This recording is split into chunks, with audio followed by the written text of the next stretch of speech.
ফরজ। নামাজ আগে ফরজ না, নামাজের জ্ঞান অর্জন করা ফরজ। যাকাত আগে ফরজ না, যাকাতের জ্ঞান অর্জন করা ফরজ।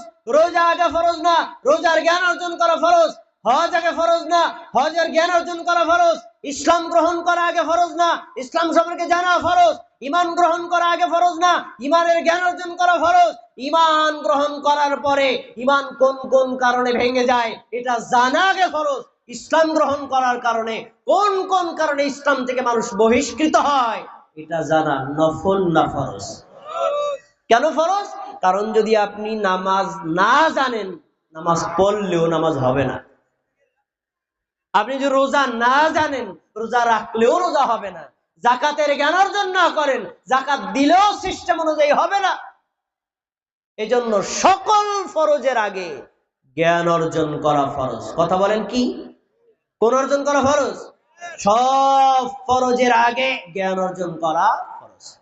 একটা প্রশ্ন হাদিসের উপর, জ্ঞান অর্জন করা ফরজ, কিন্তু জ্ঞানের লিমিট কতটুকু?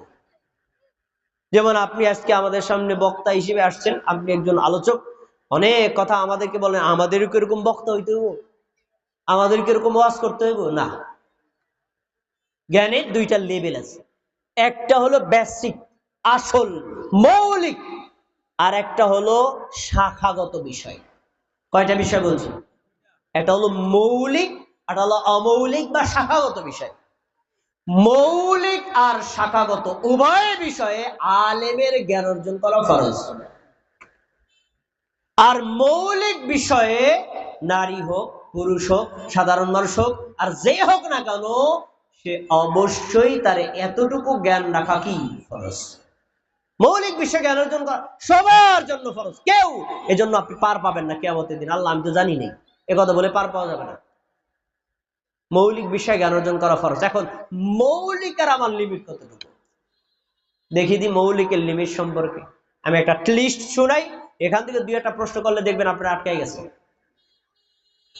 1 নম্বর, কোরআন তিলাওয়াত শেখা, কোরআন অর্থ বোঝা এবং কোরআনের উপর ঈমান আনা। হাদিস পড়া অথবা হাদিস শোনা, হাদিসের উপর বিশ্বাস করা, হাদিস অনুযায়ী আমল করা, এই বিষয়ে জ্ঞান অর্জন করা ফরজ। এই কোরআন এবং হাদিস যখন পড়বেন, তখন কোরআন হাদিস পড়লে তাওহীদ, শিরক, কুফর, নিফাক, বিদআত, এরপরে আপনার সুন্নাত এবং ইসলামের ঈমান, ইসলাম, ঈমানের রুকন, ইসলামের রুকন, ঈমান ভঙ্গের কারণ, ইসলাম ভঙ্গের কারণ, সালাত, সিয়াম, হজ, যাকাত, এই সকল বিষয় সম্পর্কে আপনার জ্ঞান অর্জন করা নফল না ফরজ? এই সকল বিষয়। নামাজ পড়ার সময় কি আপনি কাউরে বলতে পারেন, হুজুর আমি সূরা ফাতিহা পারি না, দাঁড়াইছি কই দেন? হবে? আপনাকেই পড়তে হবে। নামাজ জোহরে কয় রাকাত ফরজ আপনাকে নিজেরই জানতে হবে। এজন্য আপনার মুফতি মাওলানা হওয়া জরুরি না। কিন্তু কষ্টের বিষয় এই জায়গায় আমাদের দেশের মুসলমানদের সাধারণ মানুষ বা বহু মুফতি মাওলানার ঈমানও শুদ্ধ না। কেউ কোনো কথা বলে না। বহু মুফতি মাওলানার ঈমানটাও শুদ্ধ না। কি বলছেন আল্লাহ, এত বড় কথা? হ্যাঁ, এর বড় কথা না, ছোট কথা বলছে, আরো বড় কথা গোপন আছে। বহু মুফতি মাওলানার ঈমানটাই শুদ্ধ না।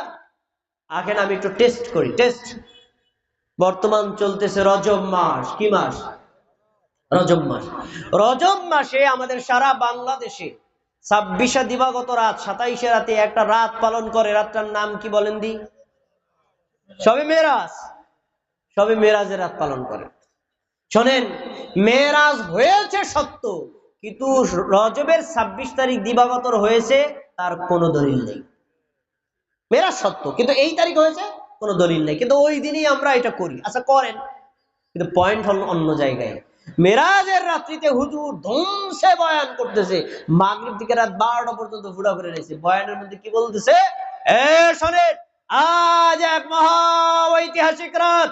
এই রাতে আমাদের নবী মুহাম্মদ সাল্লাল্লাহু আলাইহি সাল্লামকে আল্লাহ তার সাথে সাক্ষাৎ করার জন্য প্রথম আসমান, দ্বিতীয় আসমান, তৃতীয় আসমান, চতুর্থ আসমান, পঞ্চম আসমান, ষষ্ঠ আসমান, সপ্তম আসমান ভেদ করে আল্লাহর সাথে দেখা করায় আবার আল্লাহ একই রাতে বাইতুল্লাহ ফেরত দিয়েছেন। বলেন সুবহানাল্লাহ। কি সুবহানাল্লাহ বলেন? কথা সত্য তো, কথা সত্য। হুজুরের ওয়াজ শেষ, খিচুড়ি টিচুড়ি খাইয়া এবার হুজুরের রুমে যাবে। হুজুর, মেরাজের ঘটনা চমৎকার ভাবে বলছেন, আমি বুঝছি। তা আল্লাহ তাআলা তার নবীকে 7 আসমান ভ্রমণ করায় আমার দুনিয়াতে ফেরত দিলেন। আমাদের নবী কার সাথে দেখা করতে গেছিলেন? বলবে আল্লাহর সাথে। তাহলে আল্লাহ কোথায় আছেন? এখন হুজুর কি বলবে বলেন দি? আল্লাহ সব জায়গায় আছে। সবাই আমার কথা শোনে নাই, আমি আবার রিপিট করছি। 7 আসমান ভেদ করে আমাদের নবী আল্লাহর সাথে সাক্ষাৎ করতে গেছেন। তারপরে সেখান থেকে আবার দুনিয়াতে ফেরত আসছেন। বললো কে? হুজুর। আছে কোথায়? কোরআন হাদিসে। এবার হুজুরে জিজ্ঞেস করলাম, হুজুর তাই আল্লাহ আছে কোথায়? কয় সব জায়গায়। কি কথা কি হুজুরের ঠিক আছে না ভুল? একটা ওই যে 2 এ 2 এ 4, 2 এ 2 এ 5, দুইটাই ঠিক, একটা ঠিক। যদি হুজুর বলেন আল্লাহ সব জায়গায় আছে, তাহলে আমাদের নবী মেরাজ করেছেন, এটা মিথ্যা। কারণ কি? আল্লাহর নবী যেখানে আছেন ওখানেও তো আল্লাহ আছে। আর যদি বলেন যে মেরাজের ঘটনা সত্য, আমাদের নবী আল্লাহর সাথে 7 আসমান রূপে দেখা করতে গেছে, তাহলে আল্লাহ সব জায়গায় নাই। আল্লাহ কোথায় আছে? সবাই জোরে বলেন, কোথায় আছে? একেবারে স্পষ্ট আয়াত, সূরা তাহার 5 নম্বর আয়াতে আল্লাহ বলেছেন, আর রহমানু আলাল আরশি ইস্তাওয়া, দয়াময় আল্লাহ আছেন কোথায়? সবাই বলেন, আরশের উপরে। তাহলে আমি এদের কি বুঝাইলাম?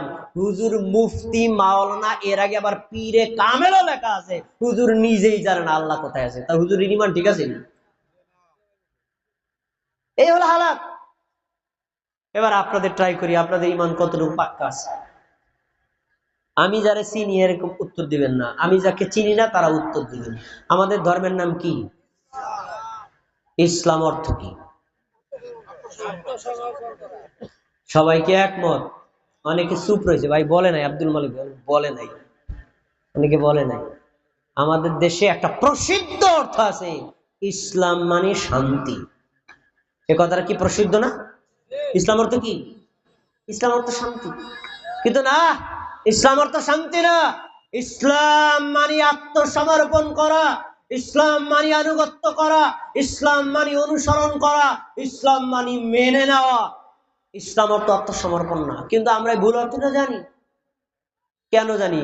কারণ ইসলাম আমরা গ্রহণ করেছি বাপ দাদার পাওয়া রসম রেওয়াজ থেকে। ইসলাম সম্পর্কে আমাদের কোনো গবেষণা নাই। ইসলাম সম্পর্কে জ্ঞান অর্জন করা ফরজ। এবার বলেন তো, এই যাদেরকে চিনি তারা উত্তর বলবেন না, ইসলাম এর খুঁটি কয়টা? কয়টা খুঁটি? 5টা খুঁটি। প্রথম খুঁটি কালেমায়ে শাহাদাত, দ্বিতীয় খুঁটি সালাত, তৃতীয় খুঁটি সিয়াম বা যাকাত, আর চতুর্থ খুঁটি সিয়াম, পঞ্চম খুঁটি যাকাত। এই 4টা হলো চারদিকে, মাঝখানে একটা, মোট কয়টা হলো? 5টা। এই 5টা খুঁটির নাম হলো ইসলাম, আর উপরের ছাদের নাম হলো জিহাদ। এই 6টা জিনিস মিলিয়ে ইসলাম কমপ্লিট। এখন 6টার নাম যদি ইসলাম হয়, তো যে লোকটা বেনামাজি হে কি মুসলিম? না, পরিপূর্ণ মুসলিম না। 5টা খুঁটি আছে একটা ঘরে, একটা খুঁটি খুলে ফেললে ঘরটা কি কমপ্লিট হলো? না। আমি এ কথা কেন বললাম? আমাদের দেশে বহু মুসলমান আছে, নামাজ পড়ে না, আমি পাক্কা মুসলমান। ওনার সামন দিয়ে এক লোক নামাজে যায়, উনি নামাজ পড়লে কিছে, উনি হজ করলে কিছে, আর আমি নামাজ পড়ি না, ঠিক আছে, ওনার চাইতে আমি ভালো মুসলমান। এরকম দাবি করা মুসলমান বাংলাদেশে একজনও নাই। আছে না? তার মানে উনি ইসলাম কাকে বলে তাই বুঝেন, ইসলামই জানে নাই। যদি ইসলাম বুঝতে হয় তাহলে জেনে রাখো, সালাত আদায় না করে মুসলমান থাকা যায় না, তাওহীদের স্বীকৃতি না দিয়ে মুসলমান থাকা যায় না, নবুয়তের স্বীকৃতি না দিয়ে মুসলমান থাকা যায় না, সিয়াম পালন না করলে মুসলমান থাকা যায় না, যাকাত আদায় না করলে মুসলমান থাকা যায় না, হজ পালন না করলে মুসলমান থাকা যায় না। এগুলো যখন যে অবস্থায় ফরজ হবে, তখন অবশ্যই আপনাকে আদায় করতে হবে, তবেই আপনি মুসলিম হতে। এগুলো হলো ইসলামের বেসিক জ্ঞান অর্জন করা আমাদের জন্য ফরজ। আসুন এই নামাজ, রোজা, হজ, যাকাত, ঈমান, ইসলাম সম্পর্কে আলোচনা কোথায় পাবো? ইসলামী আইনের উৎস হলো মৌলিক দুইটি, এক কোরআন, দুই হলো সহিহ হাদিস। এই